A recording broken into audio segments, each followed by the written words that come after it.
Your soul can't grow if you hide your voice. If you hide your voice, your soul won't grow. If you, well, this message won't be for everybody, but for those of you who are afraid to speak your mind, but you have things you want to say outside of maybe the mainstream, quote unquote, socially accepted narrative. Don't hold yourself back, because you won't be able to evolve into who you really are meant to become unless you expand your voice and use your voice. Your voice is like an avenue of growth. You can't stay silent and submerge yourself and repress yourself and grow at the same time.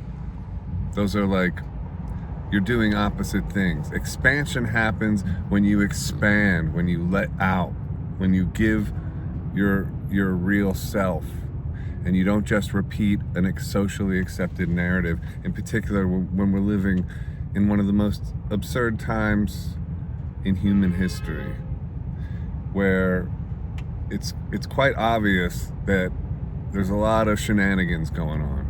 And so if you've held yourself back from expressing your viewpoints on all the shenanigans, you've submerged yourself, and you've put yourself down, and you've put yourself in a cage. Yeah, okay, it might feel like, okay, I won't get attacked on social media, that'll be safe.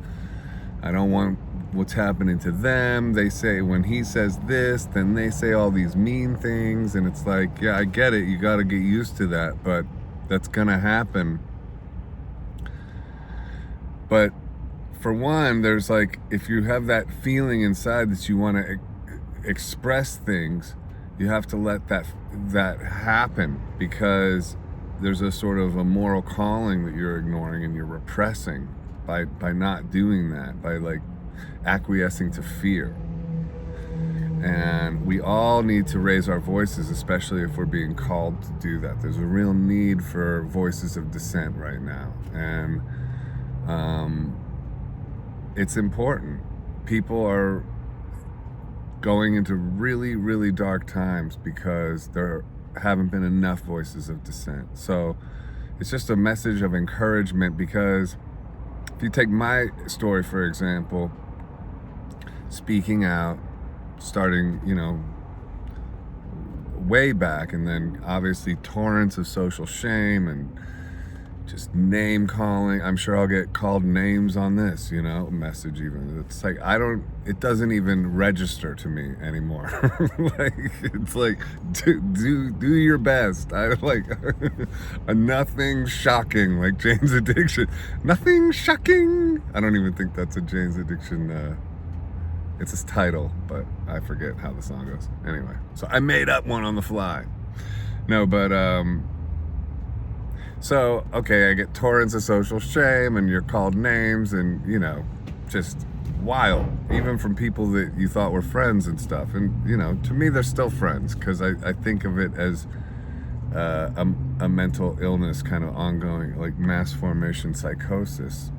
So I can forgive them.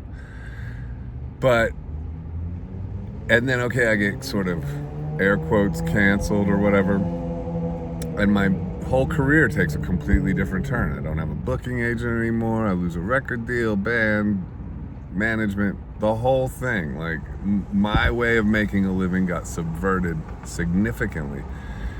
But now I have this whole new job doing radio, which is really interesting and something I never thought I would be. And I get to speak with all these really interesting, amazing minds, and I don't agree with every single person who comes on my show or know exactly everything that they think and are gonna say before I interview them. I do 3 interviews a day, 5 days a week, and I write 3 editorials a day too. It's like I'm working more than I can ever remember working, and it's phenomenal. It's like my brain is getting packed with information. I'm learning so much every day, and my life is recharged in this whole new path that is expanding my soul.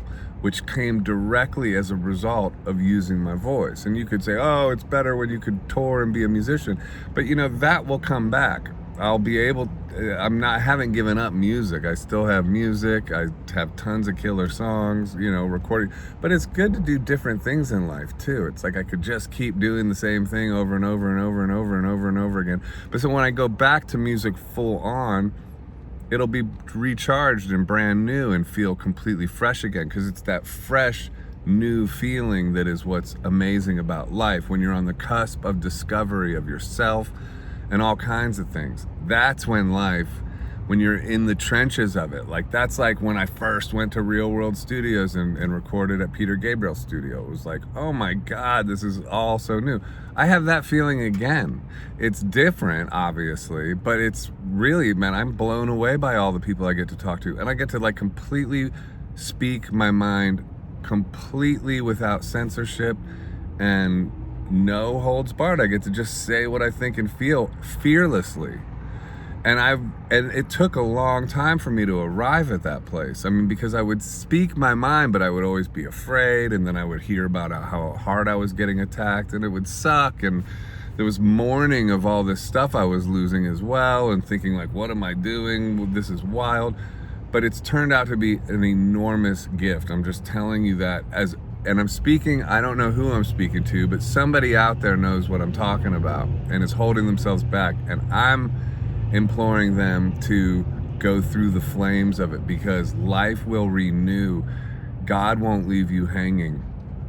You'll have to go through periods where you think you're going to get left hanging, or and now too, it's completely different, man. The narrative has crumbled to a point where most people know the jig is up, that there's some insanity is ruling the day across all kinds of levels. I mean, and if you're one of the people that just completely believes everything the mainstream media says, hook, line, and sinker, every single narrative is just as it is, and then, okay, we disagree. I respectfully, massively disagree with you. Now leave your hateful comment in the thing and say that I'm a jerk and whatever. I don't, but point being is, don't be afraid of that. Use your voice, speak your mind. It's important to be a voice of dissent when society has jumped the shark, and society has jumped the shark. I mean, can there be any doubt about that? Like, I don't want to get into specifics in this. This is more a message about don't be afraid to use your voice. When you speak your truth, you will expand into new horizons of your development, which will make your life new again in a very exciting way. And even though there's tragedy looming all around us, it's amazing to have that sense of purpose and not just be like, well, I'm just gonna say the thing that I'm allowed to say without getting attacked. I mean, that's so boring and puts you down into such a small box where you can't expand, where you repress. And so just think of it like that. If you're repressing yourself, you're repressing your soul. You're condemning your own soul. You're extinguishing your own flame. I mean, you're killing yourself in a way. I mean, not physically, but emotionally and mentally. You're stifling yourself, suffocating yourself. You got to let yourself breathe and come out. And then, and you'll make mistakes or whatever. It's not like I feel like I've handled it all perfectly. I'm not saying that. What I'm saying is my life is expanding in ways I could not have foreseen. And it's a wonderful thing. So I'm encouraging people to use their voice for that reason, on a personal level, but also because we need you. God bless. Praise Jesus. See you on the flip side.